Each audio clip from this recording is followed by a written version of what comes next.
The Israelites stood at the edge of the Red Sea, fear gripping their hearts. Pharaoh's army thundered behind them, closing in fast. Moses, their leader, raised his staff and cried out, "Fear not, stand still, and see the salvation of the Lord."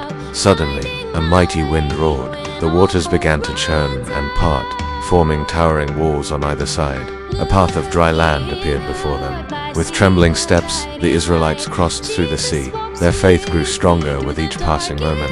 As the last Israelite reached safety, Pharaoh's army plunged into the parted waters, but God commanded the sea to return, and the mighty Egyptian force was swallowed whole. The Israelites witnessed God's awesome power and sang praises. "The Lord is my strength and my defense. He has become my salvation." This miraculous deliverance reminds us that with God, all things are possible. If you enjoyed this story, don't forget to subscribe for more inspiring biblical tales. May God's blessings be upon you and your loved ones. Here's an aspiring poem about Jesus Christ's life. Whispers of Grace. In silent nights, beneath the stars so bright, a humble Savior's story softly takes its flight. Born in a manger, wrapped in gentle hay, a light of hope to guide us on our way. Gentle footsteps through Galilee's sands, healing touched with tender, caring hands. Whispers of mercy in every word he spoke, a love so deep, no one could revoke.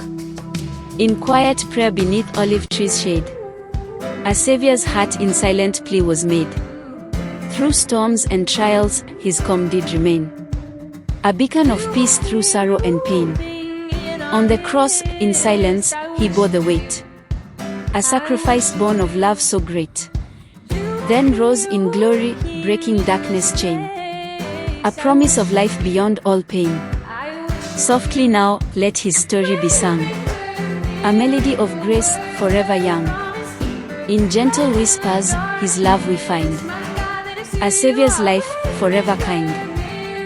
Psalm 10, New King James Version. A song of confidence in God's triumph over evil. Why do you stand afar off, O Lord? Why do you hide in times of trouble? To the wicked in his pride persecutes the poor. Let them be caught in the plots which they have devised. 3 For the wicked boasts of his heart's desire. He blesses the greedy and renounces the Lord.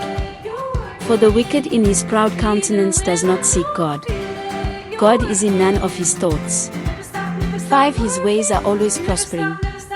Your judgments are far above, out of his sight. As for all his enemies, he sneers at them. 6 He has said in his heart, I shall not be moved. I shall never be in adversity. 7 His mouth is full of cursing and deceit and oppression.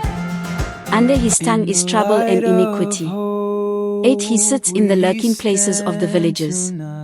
In the secret places. In a world of injustice, the psalmist cries out, "Why do you stand afar off, O Lord? Why do you hide in times of trouble?" The wicked seem to prosper, boasting of their desires and persecuting the poor. They renounce the Lord, thinking God doesn't see, but the psalmist's faith remains unshaken. He knows that God's justice will prevail. Though the wicked plot and scheme, their plans will crumble before the Almighty. For the Lord is a refuge for the oppressed, a stronghold in times of trouble. He hears the cries of the humble, and will bring justice to the fatherless and oppressed. Remember, even in darkness, God's light shines through.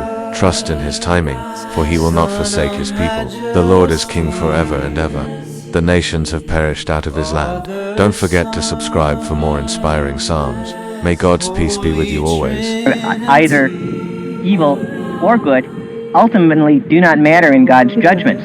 That all that matters is whether one has decided to become a Christian or not. False.